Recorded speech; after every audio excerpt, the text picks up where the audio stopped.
पूरे देश में वैक्सीनेशन की किल्लत को लेकर हंगामा हो रहा है। प्रधानमंत्री मोदी भले ही कह रहे हों कि जहां बीमारी वहीं उपचार हो, लेकिन हकीकत यह है कि देश के पास पर्याप्त वैक्सीन है ही नहीं। गलती कहां हुई? आखिर कौन से संकट से वैक्सीनेशन से हम जूझ रहे हैं? इससे जुड़े हुए समाधान की भी बात करेंगे। एक बड़ा पैनल हमारे साथ जुड़ा हुआ है। न सिर्फ सवाल उठाएंगे बल्कि जवाब तलाशने की भी कोशिश करेंगे, लेकिन उससे पहले ये रिपोर्ट।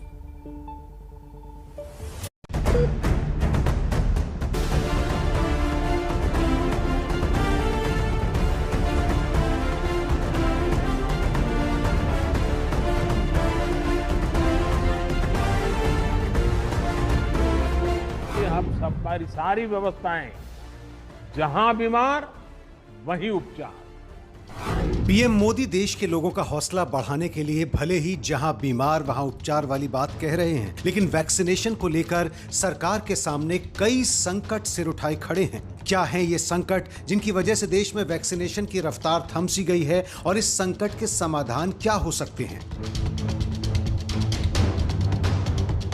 वैक्सीनेशन से जुड़ा एक बड़ा संकट यह है कि कोवैक्सीन WHO की लिस्ट में नहीं है।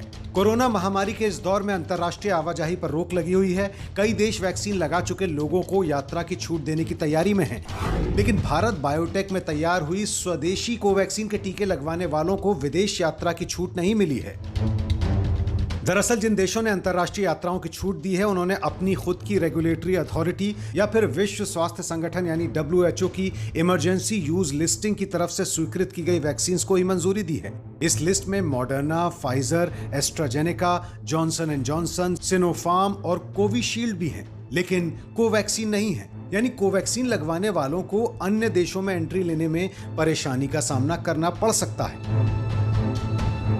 हालांकि केंद्रीय मंत्री प्रकाश जावड़ेकर ने आज इसका खंडन किया है। उन्होंने एक नया शगुफा छोड़ा है कि ट्रैवल बैन आएगा कोवैक्सीन के, क्योंकि वो दुनिया के सूची में नहीं है।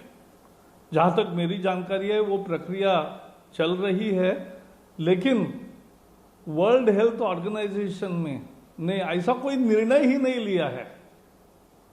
वर्ल्ड हेल्थ ऑर्गेनाइजेशन ने ऐसा निर्णय ही नहीं लिया है। तो ये कांग्रेस के बयान क्या कहते हैं? ये वैक्सीन पासपोर्ट के विषय में इससे पहले भी मैंने एक बार आप लोगों को बताया था इनफॉर्मल लेवल पर। अभी भी WHO लेवल पर इस पर कोई कंसेंसस नहीं है। इसके ऊपर डिस्कशन चल रहा है कि क्या वैक्सीन को जो लोग वैक्सीनेटेड हैं हम उनको कंफर्म मानते हुए उनको अलाउ करें। अभी भी वर्ल्ड लेवल पर WHO गाइडेंस है, या जो जितने देशों की गाइडेंस है वह केवल टेस्टिंग, कि अगर आप नेगेटिव कोविड टेस्ट लेके आते हैं तब उसके बेसिस पर है। एक सवाल यह भी है कि दुनिया भर में कोरोना वायरस पर बेहद असरदार मानी जाने वाली अमेरिका में बनी फाइजर वैक्सीन को भारत में मंजूरी मिलने में आखिर देरी क्यों हो रही है? कहां पेच फंस रहा है? सूत्रों के मुताबिक फाइजर भारत पर इंडेमनिटी बॉन्ड यानी क्षतिपूर्ति बॉन्ड साइन करने पर जोर दे रहा है, तो वहीं भारत सरकार इससे साफ इनकार कर रही है। दरअसल ब्रिटेन और अमेरिका की सरकार ने फाइजर को कानूनी सुरक्षा दी है और ऐसी व्यवस्था की है कि अगर वैक्सीन के साइड इफेक्ट हों तो इसके लिए कंपनी पर मुकदमा न चलाया जा सके। लेकिन सूत्रों के मुताबिक भारत सरकार इससे साफ इनकार कर रही है। यानी साइड इफेक्ट होने पर अगर मरीज की मौत हो जाती है तो फाइजर को अदालत में चुनौती न दी जाए, तो ऐसी हालत में केंद्र सरकार हर चीज के लिए जिम्मेदार होगी, न कि फाइजर कंपनी। और पेच यहीं पर फंसा हुआ है और समय बीत रहा है। हालांकि भारत सरकार ने कोविशील्ड और कोवैक्सीन बनाने वाली कंपनियों की भी इस मांग को स्वीकार नहीं किया है कि किसी साइड इफेक्ट की स्थिति में उन पर कानूनी कार्रवाई न की जाए। आखिर देश में वैक्सीन की कमी क्यों हुई? गलती कहां हुई? कोविशील्ड वैक्सीन बनाने वाली कंपनी सीरम इंस्टीट्यूट के एग्जीक्यूटिव डायरेक्टर सुरेश यादव ने सरकार पर आरोप लगाते हुए कहा है कि सरकार को इस बात की जानकारी पहले से थी कि वैक्सीनेशन के लिए स्टॉक नहीं है, फिर सरकार ने बिना किसी तैयारी के जल्दबाजी में वैक्सीनेशन का काम शुरू कर दिया। सरकार ने WHO की गाइडलाइंस पर भी विचार नहीं किया और अलग अलग वर्ग के लिए वैक्सीनेशन की इजाजत दे दी। Before we reached that target, government added the additional sort of groups of people starting from 45 onwards, and then for last 1.5 months 18 years upwards, knowing well that much vaccine is not available.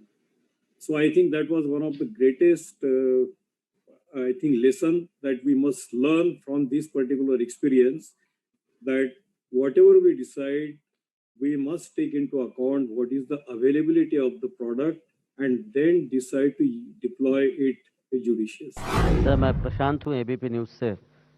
Serum institute of India के executive director ने का एक बयान आज कई अखबारों में छपा है। उन्होंने कहा है कि सरकार ने जो सभी एज कैटेगरीज के लिए जो वैक्सीनेशन शुरू किया वो जल्दी कर दिया।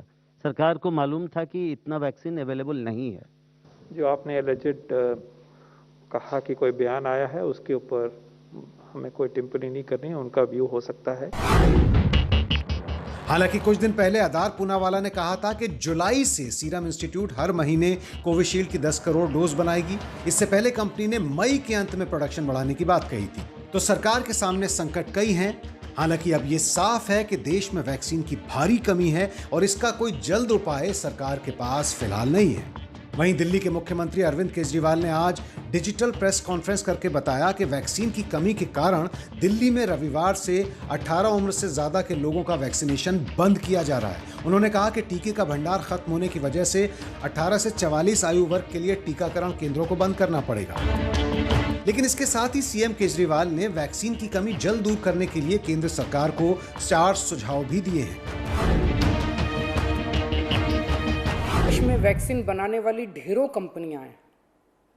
केंद्र सरकार तुरंत उन सभी कंपनियों को बुलाए और उन्हें आदेश दे, उनसे रिक्वेस्ट ना करे, उन्हें आदेश दे कि वे सभी कंपनियां युद्ध स्तर पर समयबद्ध तरीके से वैक्सीन बनाना तुरंत चालू करें। जितनी विदेशी वैक्सीन है उनको भारत में इस्तेमाल करने की तुरंत इजाजत दी जाए। उनसे भारत सरकार को वैक्सीन लेने के लिए गुजारिश करनी चाहिए। दिल्ली को तुरंत वैक्सीन उपलब्ध करवाई जाए ताकि हम फिर से वैक्सीन लगाना चालू करें। इन सुझावों के मुताबिक देश में वैक्सीन बनाने वाली सभी कंपनियों को बुलाकर भारत बायोटेक की वैक्सीन बनाने का आदेश दिया जाए। सभी वैक्सीन कंपनियों की वैक्सीन को भारत में इस्तेमाल करने की तुरंत इजाजत दी जाए। जितने भी विदेशी वैक्सीन निर्माता हैं उनसे भारत सरकार बात करे और वैक्सीन खरीदकर राज्य सरकारों को दे। अगर भारत सरकार इनसे वैक्सीन खरीदेगी तो ये कंपनियां भारत सरकार को गंभीरता से लेंगी। जिन देशों ने जरूरत से ज्यादा वैक्सीन का स्टॉक जमा कर लिया है उनसे भारत सरकार वैक्सीन लेने का आग्रह करे। वैक्सीन निर्माता कंपनियों को भारत में उत्पादन की फौरन अनुमति दी जाए। केजरीवाल के इन सुझावों में कई अहम बातें हैं। हालांकि केंद्र सरकार का मानना है कि जुलाई से पर्याप्त वैक्सीन उपलब्ध होगी, लेकिन जुलाई में अभी तकरीबन 2 महीने का वक्त बाकी है।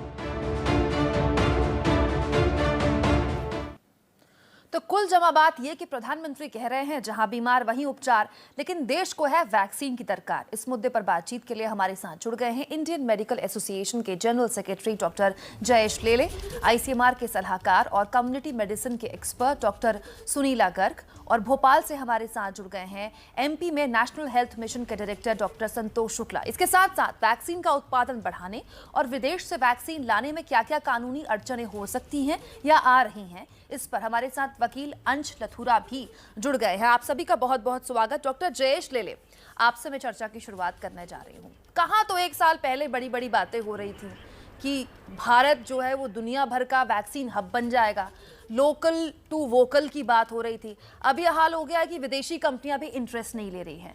कहाँ चूके हम?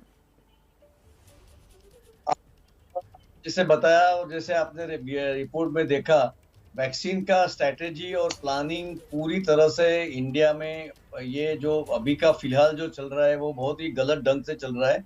क्योंकि जैसे ये जनवरी में वैक्सीन का दौर शुरू हो गया, तभी आईएमए ने उनको सूचित किया था कि भाई हम सेंटर्स खोलेंगे, हमारे डॉक्टर्स काम करेंगे, हमारे हॉस्पिटल्स डॉक्टरों को है वो फ्री में काम करेंगे, खाली हमको वैक्सीन दिया जाए। लेकिन गवर्नमेंट ऑफ इंडिया ने, ना गवर्नमेंट ने किया ना स्टेट ने कुछ इसके ऊपर दौर नहीं दिया। शुरू में तो वैक्सीन लगाने के लिए भी मुश्किल था और उसके बाद में 2 महीने के बाद में जैसे अभी ओपन किया मार्केट, लोगों को डॉक्टर फर्स्ट फेज में डॉक्टरों को दिया, पैरामेडिकल वर्कर को दिया और हेल्थ केयर वर्कर को दिया। उसके बाद में जैसे सेकंड फेज में ओपन किया और थर्ड फेज में ओपन किया, तो ये बहुत ही गलत ढंग से ओपन किया और बाद में काफी स्टेट्स ने 18 से 45 को वापस बंद कर दिया है। क्योंकि कितने टाइम दिन वैक्सीन होता ही नहीं है, कितने लोगों को फर्स्ट डोज लगा है तो कितने लोगों को सेकंड डोज लगा ही नहीं है। अभी रोज वो बदली हो रहा है। उन्होंने पहले बोला कि 1 महीने के बाद में ले लो दूसरा डोज, बाद में बोला 2 महीने के बाद में, अभी आप भी बोल रहे हैं कि 4 महीने के बाद में ले लो। और उसी के साथ में इसके बीच में अगर किसी को कोविड हो गया तो वो बोलते हैं कि कोविड होने के बाद में 3 महीना या 6 महीने के तक वैक्सीन लेने का जरूर नहीं है। तो ये जो डिफरेंट स्ट्रेटेजी आते हैं तो इसमें इतना कंफ्यूजन हो गया है। तो इससे मालूम पड़ रहा है कि वैक्सीन अवेलेबिलिटी नहीं है, या तो फिर उसके लिए गवर्नमेंट इस तरीके से आगे आगे बोल रही है, समझ में नहीं आ रहा है। लेकिन जहां तक आ गए हम लोग को इसका स्ट्रेटेजी पूरा तरह से वापस सोच विचार करके बनाना चाहिए। बिल्कुल। सुनीला गर्ग जी हमारे साथ जुड़ी हुई हैं, आईसीएमआर से सुनीला जी जुड़ी हुई हैं। महत्वपूर्ण बात आपने सुनी होगी सीरम इंस्टीट्यूट की तरफ से जो कही गई, वो ये कि आप कंपनी से बात तो करेंगे जो आपको वैक्सीन दे रही है, आप उसे बताएंगे तो सही। बिना कंपनी से बात करे, बिना ये चेक करे कि आपका कितना स्टॉक प्रोडक्शन में है, कितना स्टॉक सप्लाई में है, आपने 18 साल से ऊपर के लोगों के लिए वैक्सीनेशन खोल दी। राजनीतिक तौर पर ये आपको फायदा पहुंचा सकता है, लेकिन जमीन पर तो वैक्सीन है ही नहीं ना। डेफिनेटली एक बहुत इंपॉर्टेंट क्वेश्चन आपने पूछा। मैं उससे पहले as a public health expert आपको कुछ आंकड़े देना चाहूँगी कि हमें अभी तक 356 मिलियन डोजेज मिल चुके हैं, जिसमें 66 मिलियन हमारी कोविशील्ड की थी और 56 मिलियन डोजेज जो थी वो कोवैक्सीन की थी। और 10 मिलियन डोजेज क्योंकि वो अगर हम यूज़ नहीं करते एक्सपायर हो जाती, तो उसको हमने कोवैक्स के अंतर्गत में दिया करके, और बेसिकली और उसके बाद 120 मिलियन डोजेस हमारी फ़ेज़ 2 में आई और 160 मिलियन डोजेस फ़ेज़ 3 में आई। जहाँ तक इनका सवाल है कि पहले हमने हेल्थ केयर वर्कर्स को दिया, फिर फ्रंटलाइन वर्कर्स को दिया, साथ में उसके बाद हमने फिर 45 से ऊपर वालों को शुरू किया। उसके पीछे एक रीज़न था, क्योंकि रोज़ ये हमारे वर्कर्स, अभी भी आप देख रहे होंगे मेरे IMA के जो कुलीग्स हैं और जो मेरे डॉक्टर कुलीग्स हैं, वो समझ सकते हैं कि कितने डॉक्टर्स को हमने खोया है, बहुत सारे डॉक्टर्स को हमने खोया है। जहाँ तक मैं ये कहना चाहूँगी कि as a public health person अभी वैक्सीन की जो है, हमारा ब्रिज ट्रायल के अंतर्गत भी स्पुतनिक वैक्सीन आया है। दिसंबर तक हमें जो है करीबन 216 करोड़ डोजेज होंगी, और जो कि ग्रेजुअली जुलाई से हमारी बढ़ती चली जाएंगी। तो अभी भी हमारा जो सोशल वैक्सीन है वो मास्क है, टेस्टिंग ट्रीटिंग ट्रैकिंग है। और जहाँ तक ये 18 से उसके बाद हम कर रहे हैं 45 साल के लोगों की, मैं यही कहना चाहूँगी कि बेसिकली अभी भी हमें बहुत ज़रूरत है प्रोटेक्शन की, क्योंकि लास्ट ईयर भी हमने अपने आप को प्रोटेक्ट किया था। और थोड़ा सा हम धीरज रखें, ताकि जुलाई भी बहुत दूर नहीं है, क्योंकि अगर हम इफ़ेक्टिवली डबल मास्क का प्रयोग करेंगे जैसे कि गवर्नमेंट की गाइडलाइंस है, और साथ साथ हम डिस्टेंसिंग का प्रयोग करेंगे, साथ में हम बेसिकली ये भी रखेंगे सैनिटाइजेशन और वैक्सीनेशन जितना, जैसे जैसे, ऐसा नहीं कि बिल्कुल ही वैक्सीन नहीं आएगा, वैक्सीन जैसे जैसे आता जाएगा वो लगता चला जाएगा। बात तो आपकी डॉक्टर सुनीला सही है, लेकिन देखिए हमको जमीनी हालात पर बात करनी चाहिए। मध्य प्रदेश में ये हालत है कि भोपाल में वैक्सीन नहीं है, लोग गाँव में जा रहे हैं, गाँव के लोगों का स्टॉक ले रहे हैं, गाँव के लोगों को वैक्सीन कैसी लगेगी? आप दुनिया भर में बात कीजिए, भारत केवल 2.98% पॉपुलेशन को अब तक वैक्सीनेट कर पाया है। इजराइल ने देखिए कितना आगे पहुंचा दिया, करीब 60% पहुंचा दिया। अमेरिका युद्ध स्तर पे पिछले 6 महीने से लगा है।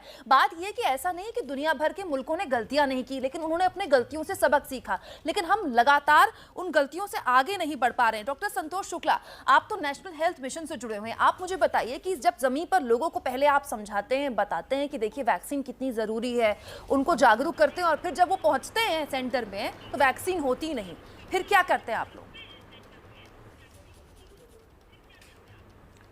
खैर, ये बताते हुए मुझे खुशी हो रही कि मध्य प्रदेश में ऐसी स्थिति निर्मित नहीं हुई है। 1,07,00,000 डोज हमें प्राप्त हुए हैं, जिसमें से 96 लाख डोज हमने इस्तेमाल किए हैं। 10 लाख डोज अभी हमारे पास हैं। जहाँ तक टीकाकरण का कार्यक्रम है, टीकाकरण कार्यक्रम slow and steady wins the race होता हैगा। हड़बड़ी में गड़बड़ी होती है, इसलिए हमें बहुत हाई पेस पे चलने की आवश्यकता नहीं होती है। बहुत सिस्टमेटिक ढंग से प्लानिंग के साथ हमें कार्यक्रम संचालित करना होता है।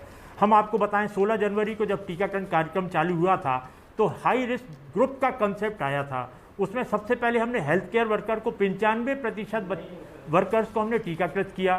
फिर नेक्स्ट आया है हमारा फ्रंटलाइन वर्कर्स, जिसमें हम 85% लोगों को टीकाकृत कर पाए। फिर उसके बाद हमने 60 प्लस को लिया, उसमें 95% को हमने टीकाकृत किया जितने भी लक्षित किए थे। इसके बाद 45 प्लस का आया, और अब जब 18 से 44 साल का जो हमारा एक ग्रुप आया है, जहां अभी आप बोल रहे थे कि हमारे शहर में टीके नहीं है, ऐसी बात नहीं है। हम 2000 टीकाकरण केंद्र के साथ टीकाकरण कार्यक्रम संचालित कर रहे हैं। कहीं भी हमारा ऐसा नहीं हुआ कि वैक्सीन एग्जॉस्ट हो गई। जहां तक टीकाकरण स्लॉट बुकिंग की बात है, आपको मालूम है अर्बन एरिया में स्लॉट बुकिंग के कारण ग्रामीण क्षेत्र हो रहा होगा। वैक्सीन कई सेंटर्स में मिल रही होगी लोगों को, लेकिन सच्चाई हमारे पास है। आप कहीं तो मैं रिपोर्ट चला दूंगी। भोपाल में लोगों को स्लॉट नहीं मिल रहे, मेरे संवाददाता वहां ग्राउंड जीरो में मौजूद थे। आप कहीं तो मैं भी रिपोर्ट चला दूंगी। वो ग्रामीण इलाकों में जा रहे हैं, अपने स्लॉट्स बुक कर रहे हैं, ग्रामीण इलाकों के लोगों के स्लॉट्स ले रहे हैं। बात ऐसी नहीं है कि सब विन विन सिचुएशन में, और जो जिस नंबर की आपने बात की, मध्य प्रदेश की आबादी उससे बहुत ज्यादा है, वो नंबर भी उसके लिए कम है। लेकिन फिर भी चलिए, आप कह रहे हैं कि सब कुछ ऑल इज वेल है, आपकी बात पर विश्वास कर लेते हैं। लेकिन हमारे साथ अंश लथुरा जी जुड़े हुए हैं। अंश जी, पहले विदेशी कंपनियां इंटरेस्ट दिखा रही थी, माफ कीजिएगा लूथरा जी, अंश लूथरा जी हमारे साथ जुड़े हुए हैं। अंश जी, पहले विदेशी कंपनियां इंटरेस्ट दिखा रही थी, बात करने की कोशिश कर रही थी भारत सरकार से, उस वक्त इंटरेस्ट नहीं दिखाया गया। अब अंतर्राष्ट्रीय टेंडर निकाले गए, खुद बीएमसी ने अंतर्राष्ट्रीय टेंडर निकाले, आगे बढ़ानी पड़ी तारीख, किसी ने आवेदन नहीं दिया। दिक्कत कहाँ रही? देखिए, इसमें हमें ये रियलाइज करना चाहिए कि एकमात्र सुरक्षा कवच इस बीमारी के अगेंस्ट वैक्सीनेशन है। जब तक सब सुरक्षित नहीं है तब तक कोई भी सुरक्षित नहीं है। Everybody, no one is safe till everybody is safe. और इसलिए हमें वैक्सीन प्रोडक्शन और अवेलेबिलिटी बढ़ाने की सख्त जरूरत है। इसमें दो लीगल सोल्यूशन मैं आपके माध्यम से बताना चाहूँगा। एक कंपलसरी लाइसेंसिंग का है और एक वॉलंटरी लाइसेंसिंग का है। हमें आज गर्व होना चाहिए कि एक वैक्सीन, इसमें से कोवैक्सीन, भारत सरकार की खुद की इंटेलेक्चुअल प्रॉपर्टी है, इंडियन गवर्नमेंट की, इंडियन पब्लिक की खुद की इंटेलेक्चुअल प्रॉपर्टी है। और उसका वॉलंटरी लाइसेंस जो भी संस्था, जो भी प्राइवेट इंडिविजुअल, स्टेट एंटिटी इस वैक्सीन को बना सकती है, कोवैक्सीन को, उसको आगे बढ़ के भारत सरकार को देना चाहिए। अब इसमें कुछ स्केप्टिक्स हैं, वो ये जरूर कहेंगे कि ऐसा नहीं है कि आप आज लाइसेंस दे देंगे तो इमीडिएटली प्रोडक्शन शुरू हो जाएगा, और कुछ हद तक ये बात सच भी है। लेकिन इसके दो आसान सोल्यूशन हैं, उसमें से एक पे बॉम्बे हाई कोर्ट ने पिछले हफ्ते ऑर्डर दिया है। एक है कि हम जो एग्जिस्टिंग कैपेसिटी है उसको रिपर्पस करें, बायो सेफ्टी लेवल 3 लैब्स जो हमारी कंट्री में ऑलरेडी हैं उसको रिपर्पस करें, कोरोना वैक्सीन की तरफ बनाएं। और दूसरा, जो आइडल फैक्ट्री हैं उनको काम में लाएं, जो BSL 3 एग्जिस्टिंग आइडल फैक्ट्री हैं उसको काम में लाएं। इसमें बॉम्बे हाई कोर्ट ने करीब 10 दिन पहले बायोवेट नाम की कंपनी को एक आइडल फैक्ट्री जो हवेली तालुका पुणे में थी उसको दिया है, जिसपे अब युद्ध स्तर पे लाइसेंस और अप्रूवल दिया जा रहा है, और उससे कुछ ही हफ्ते में वैक्सीन की मात्रा और प्रोडक्शन बढ़ाई जाएगी। ठीक है। इसी तरह मैं एक छोटी सी जानकारी और देना चाहूंगा। अक्टूबर 2020 में हमारी सरकार ने और साउथ अफ्रीका की सरकार ने एक प्रपोजल दिया था WTO में ट्रिप्स वेवर के लिए, ताकि ये पेटेंट राइट हमें इन्फोर्स ना करना पड़े, जिससे डेवलपिंग नेशन इन वैक्सीन को बना सकें, हमारे जैसे developing nation, low income, middle income nation. अब इस प्रपोजल में कल एक चेंज होके दोबारा गया है, जिसमें कहा गया है कि ये सिर्फ 3 साल के लिए ही वेवर दिया जाए, ताकि हमारे जैसे देश पेटेंट को ना इन्फोर्स करें और वैक्सीन जल्दी से जल्दी बनाई जा सके। वो सारी बात दो कारण हैं। लूथरा जी, मेरा बस इतना इंटरेस्ट है जानने का कि जो स्पुतनिक वैक्सीन की बड़ी विमान से भरी हुई डोजेस आ रही हैं देश में, ये 6 महीने पहले भी तो आ सकती थी। स्पुतनिक तो सबसे पहली वैक्सीन थी ना। स्पुतनिक 60 देश पहले से ही अपने देशवासियों को लगा रहे थे ना। तो जब आपने हरी झंडी आनंद फानंद में दी, वो आप आराम से 4 महीने पहले दे देते, ज्यादा लोगों तक पहुंच जाती। आप क्राइसिस का इंतजार क्यों करते हैं, यही मेरा सवाल है। जयेश लेले जी, मुख्यमंत्री अरविंद केजरीवाल कह रहे हैं कि 3 हमारे पास सरकारी कंपनियां हैं जो कि वैक्सीन बनाने में उनको महारत है। हमारे पास अपना कंपोजिशन है भारत बायोटेक का कोवैक्सीन। हमने अब तक इंतजार क्यों किया? हालांकि अब सरकार की तरफ से अनौपचारिक तौर पर कहा गया है कि उन सरकारी कंपनियों से सरकार बात कर रही है और वो 3 कंपनियां अब बनाने का काम शुरू करेंगी उस कंपोजिशन में। लेकिन वो रातों रात तो नहीं होगा ना, उसमें भी वक्त लगेगा। सवाल मेरा वही है कि क्राइसिस का हम इंतजार क्यों करते हैं? बिल्कुल, ये जो आपने सवाल उठाया, क्राइसिस का इंतजार करना ही नहीं चाहिए, क्योंकि अपना पॉपुलेशन के हिसाब से, जैसे आपने पहले ही बताया कि हम लोग 10% भी नहीं पहुंच चुके, जबकि हमारे से अमेरिका पॉपुलेशन कम है, लेकिन उनका देश इतना बड़ा है तो भी आज 50% लोगों को वैक्सीन लग चुका है। और ये हमारे देश में इतनी पॉपुलेशन जास्ती है, सोशल डिस्टेंसिंग सब लोग बोलते हैं बराबर है, लेकिन आज मुंबई में, जैसे मैं मुंबई महाराष्ट्र से हूँ, ट्रेनें बंद है, आधी बसेस बंद है, तो सोशल डिस्टेंसिंग रखना मुश्किल है, क्योंकि लोग एक बस में आ जाते हैं, 4 बस का जो लोग वाले हैं, तो ये कैसे करेंगे? तो केसेस तो बढ़ते ही जा रहे हैं ना। आज दूसरा जो दौर आया, उसमें तो हम लोग का पूरा एक्सपोज खत्म हो गया कि भाई वैक्सीन भी नहीं लग रहा था टाइम टू टाइम। वही टाइम पे वैक्सीन हमारे पास शॉर्टेज हो गई थी, कितने सेंटर के सेंटर बंद किए गए थे, और उसी टाइम पे केसेस बढ़ रहे थे, और आज तक 3 लाख के नीचे केसेस नहीं आए हैं, और अभी हम लोग बात कर रहे हैं कि तीसरा दौर आने वाला है। तो हाउ आर वी प्रिपेयर्ड? आज हमारे पास जो मेन टूल है उसमें हम लोग प्रिपेयर है ही नहीं इसके बारे में। तो पूरा जो स्ट्रेटेजी है, जो पहले से ही कंपनी आइडेंटिफाई हो सकती थी, लास्ट ईयर भी आइडेंटिफाई हो सकती थी और उनको काम दे सकते थे। तो ये लॉट ऑफ थिंकिंग इसके बारे में हम लोग का स्लो हो गया है और इसके लिए डिले हो रहा है, ऐसा मैं समझता हूँ। बिल्कुल। अनिला जी, आप भी लगातार हमारे साथ बनी हुई हैं। ये एक असमंजस की स्थिति जो राज्यों और केंद्र के बीच में रही, क्या केओस की एक वजह ये भी थी? आप मार्च 2021 में केंद्रीय स्वास्थ्य राज्य मंत्री अश्विनी चौबे ने बताया कि राज्य सीधी खरीद नहीं कर सकते। फिर जब हालात बिगड़े, वैक्सीनेशन की कमी हुई, तो राज्यों से कह दिया गया आप अंतर्राष्ट्रीय टेंडर निकाल लीजिए। जब ऐसा कुछ था तो ये पहले क्यों नहीं हुआ? और अब राज्यों को अंतर्राष्ट्रीय टेंडर निकालने में ऐसी कोई खास बहुत अच्छा रिस्पॉन्स अंतर्राष्ट्रीय कंपनियों से मिल नहीं रहा, क्योंकि देखिए जो केंद्र सरकार की ताकत होती है अंतर्राष्ट्रीय कंपनियों से बात करने की, और जो राज्य सरकार की ताकत होती है उसमें फर्क होता है। ये आपने बहुत ही एक अच्छा सवाल पूछा, और मैं ये भी कहना चाहूँगी कि अगर आपको मैं थोड़े 1 महीना पहले लेके जाऊँ, जब हमने शुरू किया था 18 साल से ऊपर का, उससे पहले हम लोगों की यही तरकीब थी कि हम लोग 45 साल से नीचे जब जाएंगे तो 45 से 30 तक जाएंगे, उसके बाद नीचे जाएंगे। परंतु ये बहुत सारी राज्य सरकारों की भी डिमांड थी कि इसको 18 से ऊपर तक के लिए खोल दिया जाए। हमें सबको पता था कि हमारे पास में कितनी वैक्सीन्स हैं, हमारी कितनी जनता को हमें वैक्सीन किया जाना है।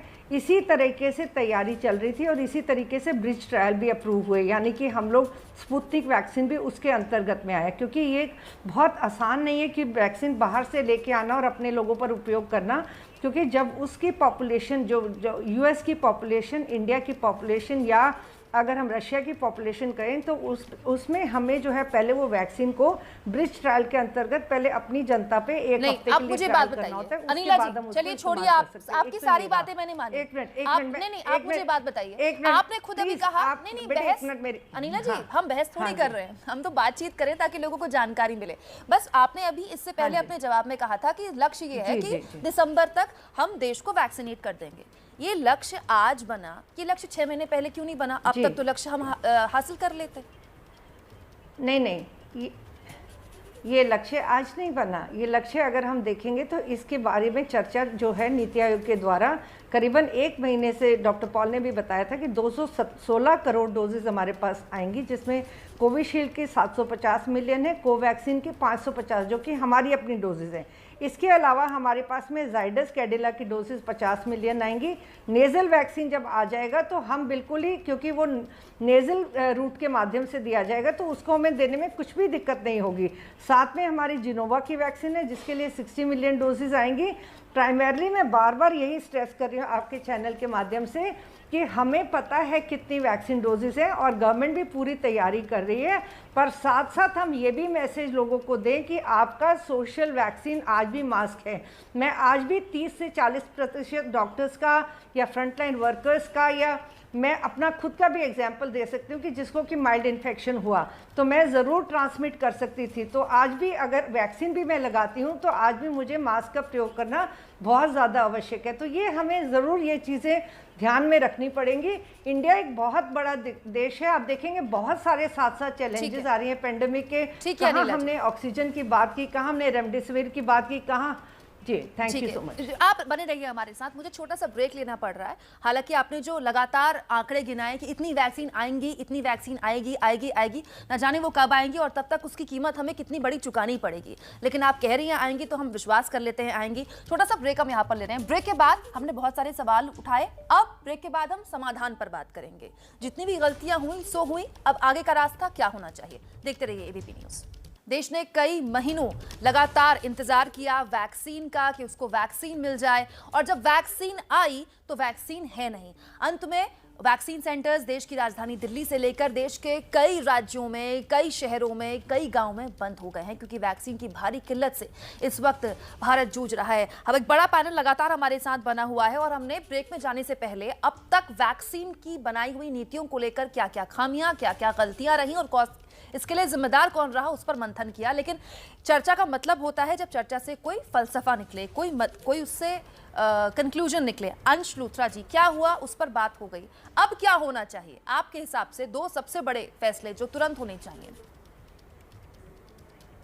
ठीक है, हमें ये रियलाइज करना चाहिए कि सिर्फ सुरक्षा कवच इस वायरस के अगेंस्ट वैक्सीनेशन है। हमें अपनी इनोक्यूलेशन ड्राइव, वैक्सीनेशन ड्राइव को बढ़ाने की सख्त जरूरत है और वो सिर्फ तब हो सकता है जब वैक्सीन अवेलेबिलिटी बढ़े और वैक्सीन नुक्कड़ पे मिले, गरीब को मिले, अमीर को मिले, सबको मिले।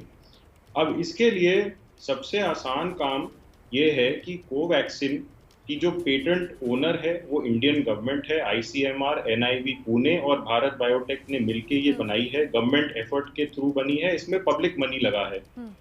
इसका लाइसेंस चाहे गवर्नमेंट एंटिटी हो, चाहे स्टेट एंटिटी हो, चाहे प्राइवेट इंडिविजुअल हो, प्राइवेट कंपनी हो, उनको देना चाहिए और इमीडिएटली देना चाहिए, ताकि BSL-3 फैक्ट्री जिनके पास है वो तो इमीडिएटली उसको रिपर्पस करके उसमें कोरोना वैक्सीन बनाए और जिसके पास बायो सेफ्टी लेवल 3 फैक्ट्री नहीं है वहाँ नई फैक्ट्री बनाई जाए। और जो आइडल फैक्ट्री पड़ी हुई है जहाँ पे अभी कोई वैक्सीन नहीं बन रही लेकिन वो फैक्ट्री में बन सकती है वैक्सीन, जैसे कि मैंने आपको पहले बताया था कि बॉम्बे हाईकोर्ट ने एक फैक्ट्री में ऐसे बोला है कि युद्ध स्तर पे क्लियरेंस दी जाए, इसको करना चाहिए।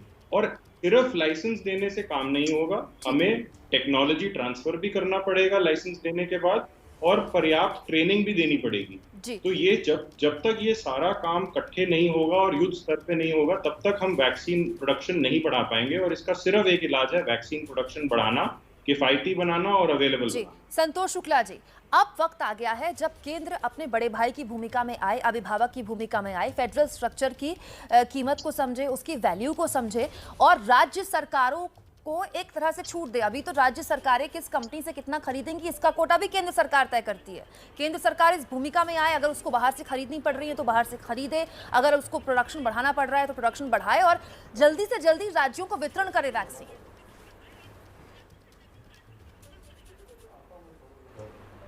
जी देखिए, भारत शासन द्वारा पूरा प्रोग्राम इम्यूनाइजेशन आज नहीं 1985 से संचालित किया जा रहा है। प्रोक्योरमेंट ऑफ वैक्सीन, इंस्ट्रूमेंट और सभी गाइडलाइन वहीं से जारी होती हैं। हम लोग इम्प्लीमेंटर का काम करते हैं स्टेट लेवल पे। अभी 1 मई को पहली बार ऐसा फैसला हुआ कि हमें स्वायत्तता दी गई स्टेट को भी कि आप अपनी वैक्सीन भी प्रोक्योर कर सकते हैं। तो हमें अपने सीमित संसाधनों में सर्वश्रेष्ठ प्रदर्शन करने का जो एक गुड मैनेजरशिप होती है उसके तहत हमने अपनी व्यवस्था कर ली है।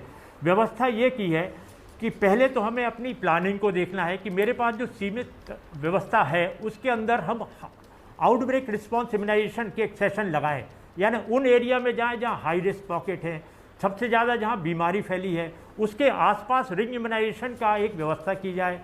उसके बाद हमें ये भी देखना होगा कि हमें प्रोक्योरमेंट के लिए जो टेंडर प्रक्रिया है उसमें हम तुरंत पहुँचें। इसके बाद हमने प्राइवेट पार्टनर्स के साथ भी मीटिंग करी, उनको भी मोटिवेट किया, मोटिवेट करके उनसे भी जो डिमांड है वो जनरेट कराई, क्योंकि हमारा जो व्यवस्था हुई है अभी वर्तमान में वो 50% गवर्नमेंट ऑफ इंडिया, 25% स्टेट और 25% प्राइवेट पार्टनर को। तो उसके तहत हमने अपनी संपूर्ण व्यवस्था सुचारू ढंग से संचालित करने की पूरी कोशिश की है। जी हमारे साथ लगातार जयेश लेले भी जुड़े हुए हैं। जयेश लेले जी, आपके हिसाब से आप तो पिछले 1 साल से जब से रिसर्च शुरू हुई और अब जब से वितरण शुरू हुआ वैक्सीन का, करीब से देख रहे हैं, चीज़ों को समझ रहे हैं और IMA ने तो कई सुझाव भी दिए सरकार को इस पूरे मामले में पिछले दिनों। आपके हिसाब से वो 2 बड़े काम जो तुरंत होने चाहिए?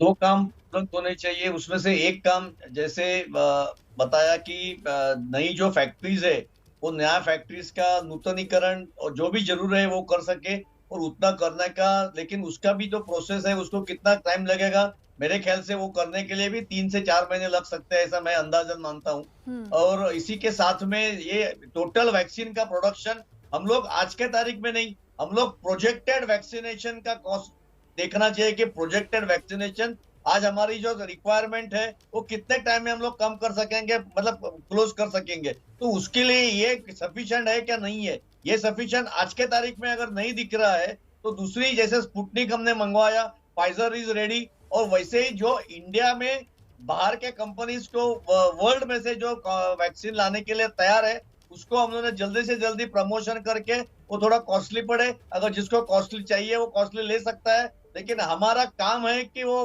कोरोना का वॉर जीतना है। और ऐसा नहीं है कि थोड़े थोड़े केसेस चालू रहेंगे, वो जब तक वो कंट्रोल में नहीं आता तो ये वैक्सीन तो हमारे हाथ का मैक्सिमम टूल है, जिसको हमने मैक्सिमम एनर्जी खर्च करनी चाहिए। अगर वैक्सीन के सेंटर कम पड़ने रहे तो IMA इज रेडी। आज 100 नहीं, हम लोग 500 सेंटर खोलने को तैयार है ऑल ओवर इंडिया। जहां चाहिए वहां सेंटर हम लोग खोल के दे देंगे, रूरल एरियाज में खोल के दे देंगे, क्योंकि ऐसा ना हो कि सिटी का पूरा पॉपुलेशन वैक्सीनेट हो जाए और रूरल का बच जाए, तो वैसे भी वो नहीं होना चाहिए। तो मेरे हिसाब से बाहर से वैक्सीन मंगवाने का अभी के तारीख में मैं समझता हूँ कि जो भी हर्डल्स है वो तैयार करके उसका सॉल्यूशन निकाल के उसको हम लोग के बाहर से मंगवाना चाहिए इमीडिएटली। जी डॉक्टर सुनीला, आपने कहा कि दिसंबर तक सरकार का टारगेट है कि वो पूरी अपनी पॉपुलेशन को 18 से ऊपर की जो है उसको वैक्सीनेट कर देगी। क्या अब वक्त ये नहीं आ गया है कि आप अपनी गलतियों से सीखकर दिसंबर तक वैक्सीनेशन ही नहीं, आने वाले अगले 6 महीने का, दिसंबर के बाद के 6 महीने के भी प्लान बनाएं? क्योंकि पूरी दुनिया ने तो एडवांस खरीद तीसरी डोज की भी की है। डेफिनेटली देखिए, प्लान ऑलरेडी है और इसी हिसाब से तभी आपने अगर देखा होगा कि अगर हम थर्ड वेव की कुछ लोग बात कर रहे हैं, मैं इसीलिए आज भी यही कहती हूँ कि आज अगर हमारा घर फायर पे है तो हम आज को मैनेज करें। यानी कि आज हमारे पास में दवाइयाँ होनी चाहिए, वैक्सीन होना चाहिए, मास्किंग होनी चाहिए, तो आज हमें प्रिपेयर करना है, तभी हम कल के लिए तैयारी कर सकेंगे। इसी तरह से इसी दिशा में हम लोग राइट डायरेक्शन में बढ़ रहे हैं और पेटेंसी राइट्स की भी बात गवर्नमेंट ने ली है करके। परंतु आप देखेंगे कि ट्रायल्स को जल्दी जल्दी अप्रूवल क्यों मिल रहा है? जो हमारी अपनी कंपनीज़ हैं जैसे जाइडस कैडिला है, या हमारी जो नेज़ल वैक्सीन बना रही है ये भारत बायोटेक कंपनी है, या जिनोव कंपनी, ये सब हमारी अपनी कंपनीज है जिनके ट्रायल्स को रैपिडली अप्रूवल दिया जा रहा है। और जहाँ तक मैं बात करती हूँ कि स्टेट्स को भी ये तैयारी करनी होगी कि जितने वैक्सीनेशन बूथ्स वो इफ़ेक्टिवली मैनेज कर सकते हैं उतने चलाएं। ऐसा नहीं कि पहले दिन मैंने 1000 बूथ खोल दिए, अगले दिन, क्योंकि मुझे पता है मेरे पास में वैक्सीन सप्लाई कितनी है, क्योंकि 40 साल से as a public health expert मैं इसमें देख रही हूँ और इम्यूनाइजेशन प्रोग्राम को मैंने बहुत क्लोजली देखा है। तो मैं ये ज़रूर कहना चाहूँगी कि इसको हम बहुत इफ़ेक्टिवली मैनेज करें और साथ साथ बहुत सारी चीज़ें हैं जिसको कि हमें पेंडेमिक को मैनेज करना है, तो उसको भी हम साथ साथ लेके चलें। वैक्सीन तो अपनी जगह एक इशू, बहुत मेजर इशू है जिसकी तरफ में वॉर फुटिंग में काम हो रहा है करके। तो ये मैं ज़रूर कहूँगी कि प्राइमरीली हमें अपने ट्रायल्स को जल्दी से जल्दी कंप्लीट करके और उसको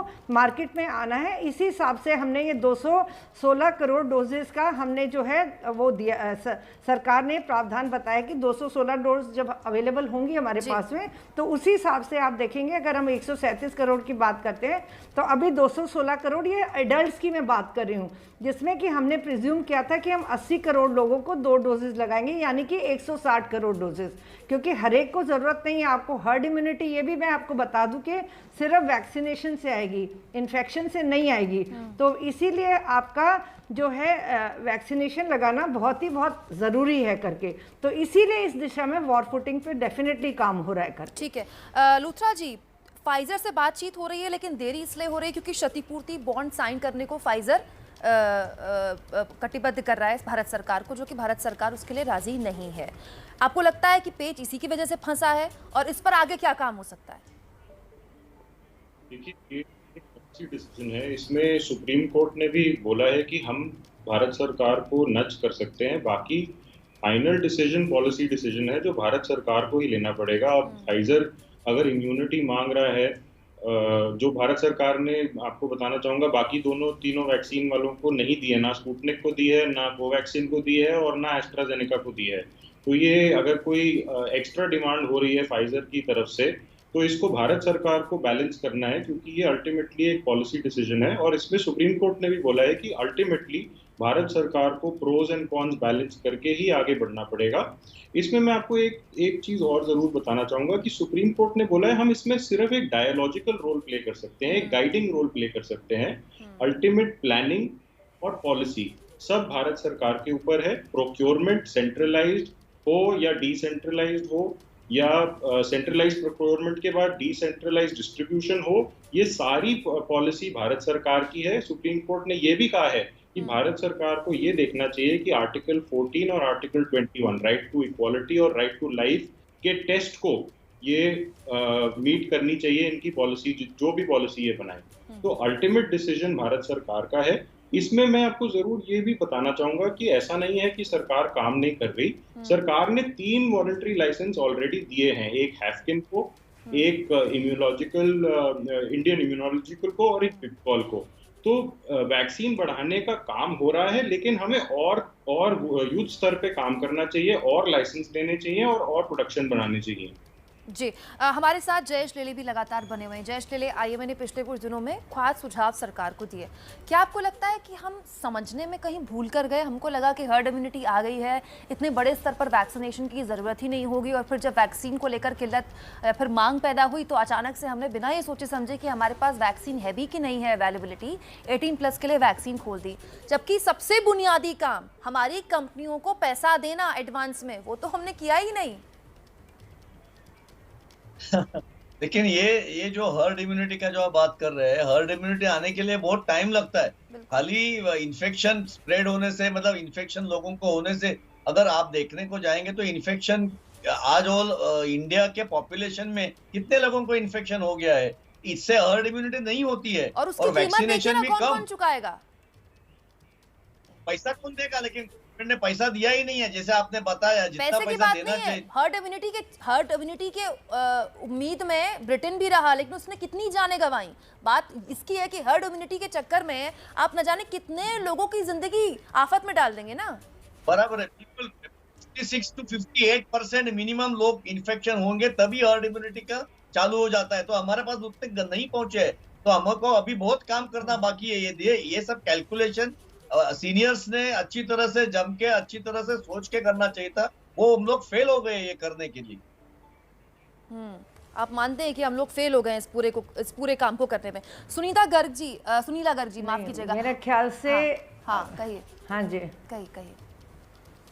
मैं ज़रूर ये कहना चाहूँगी कि जब हमारा इम्यूनाइजेशन का वो बना था तो हमारे को ये था कि 137 में से हम 80 करोड़ लोगों को हम वैक्सीनेट करेंगे, जो कि बेसिकली 80 × 2 मतलब 160 करोड़ डोजेज लगाएंगे। ये पहले दिन से ये प्रोग्राम बना है, और उसी को देखते हुए कोई भी पॉलिसी या प्रोग्राम तभी सक्सेसफुल होता है जब उसकी एक प्लानिंग होती है। तो ये ऐसा नहीं कि ये प्रोग्राम और हमने ओवरनाइट ये लॉन्च कर दिए, इसके पीछे एक बहुत लंबी तैयारी गई है। और आप देखेंगे कि वैक्सीन जब आया तो ज़्यादातर मैं डॉक्टर साहब के सामने भी ये कहना चाहूँगी कि हमारी डॉक्टर कम्युनिटी में सबसे ज़्यादा हेजिटेंसी थी, और फिर फ्रंटलाइन वर्कर्स में। तो इसको भी अब वो हेजिटेंसी जो है ईगरनेस में बदल गई, क्योंकि लोग ज़्यादा से ज़्यादा देख रहे हैं। तो कहीं ना कहीं हमारी प्रोफेशनल एसोसिएशंस का भी बहुत इंपॉर्टेंट रोल है कि हम लोगों में जागरूकता पैदा करें कि जल्दी से जल्दी वो लगवाएं, क्योंकि इतनी वैक्सीन हमारे पास तब थी करके कि बेसिकली हम तभी, मैंने आपको बताया कि 4 महीने के बाद हमने लगाना शुरू किया। 2 महीने के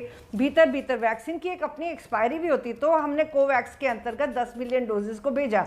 परंतु वैक्सीन हेजिटेंसी जब थी तो हमारी प्रोफेशनल एसोसिएशंस को भी एक important role along with government play करना चाहिए कि आप जल्दी से जल्दी जाके वैक्सीनेशन लगवाइए। ये एक बहुत इम्पॉर्टेंट मुद्दा है करके। तो मैं अभी भी चाहूँगी कि जैसे हम गाँवों की तरफ भी रुख करेंगे, तो जैसे कि आईएमए का एक बहुत इम्पॉर्टेंट प्रोजेक्ट रहा है आओ गाँव चले, तो मैं कहती हूँ कि उसके अंतर्गत ये ज़रूर अभी से जागरूकता पैदा करें ताकि हमारे फ्रंटलाइन वर्कर्स को कोई दिक्कत ना हो वहाँ जाके वैक्सीनेशन लगवाने में, क्योंकि जागरूकता एक सबसे ज़्यादा अहम इसमें एक वो है करके मुद्दा। बिल्कुल सुनीला जी, वैक्सीन को लेकर हमारा इतिहास ज़बरदस्त बढ़िया रहा है। हमने पल्स पोलियो जैसे बीमारी को हरा दिया, उसको अपने देश से अगर भगा दिया, तो हमारे लिए वैक्सीन देना अपने हर नागरिक को इतना मुश्किल नहीं है। बस नीयत होनी चाहिए और ये मंशा होनी चाहिए कि हमें वायरस से आगे रहना है। जब तक हम वायरस से पीछे रहेंगे, वायरस को चेस करते रहेंगे, हम लगातार उसके पीछे ही रहेंगे। अगर हमें वायरस से जीतना है तो हमें वायरस से एक कदम आगे की सोचना होगा। छोटा सा एक कमेंट जयेश जी बोलना चाहते हैं। जयेश जी। नहीं, जैसे आपने बताया कि आईएमए ने बहुत प्रोजेक्ट दिए हैं और रूरल का भी प्रोजेक्ट हमने दिया है और हम लोग सेंटर खोलने के लिए भी तैयार है, लेकिन हमको वैक्सीन नहीं मिलेगा तो हम सेंटर खोल नहीं सकेंगे। हमारे सब डॉक्टर फ्री में काम करने के लिए तैयार है। हम गवर्नमेंट को लिखे हैं कि हमारे डॉक्टर की सेवा यूज करो, हमारे डॉक्टर्स को काम दे दो। जो हम लोग इनफैक्ट हमने 1000 लोग डॉक्टरों को नाम और सेंटर भी दे दिया है जो कहीं भी इंडिया में काम करने के लिए तैयार है, लेकिन आज तक उनका कोई अपॉइंटमेंट नहीं हो गया है। और अगर वैक्सीन हमें मिला तो हम फ्री में देने के लिए तैयार है और कोई चार्ज नहीं रहेगा। और पूरे हमारे ब्रांचेस जो है वो काम करके इसके ऊपर हम लोग काम वैक्सीन लोगों को पहुंचा देंगे। उम्मीद करते हैं कि आपने जो ये फरमाइश दी है सरकार को, वो भी सरकार उस पर विचार करे। और सबसे पहले अगर वैक्सीन होगी, वैक्सीन की अवेलेबिलिटी होगी, तो फिर जाहिर तौर पर सबको वैक्सीन मिलेगी, चाहे वो अलग अलग नेटवर्क के जरिए मिले। आप सभी का बहुत बहुत स्वागत। कोशिश हमने की ना सिर्फ अपनी गलतियों पर हम मंथन करें, क्योंकि जब तक अपनी गलतियों को हम समझेंगे नहीं, उसके समाधानों पर हम जाएंगे नहीं। हमने कोशिश की समाधानों पर भी बात करने की कि आगे का रास्ता क्या हो सकता है। देखते रहिए एबीपी न्यूज, आपको रखे आगे।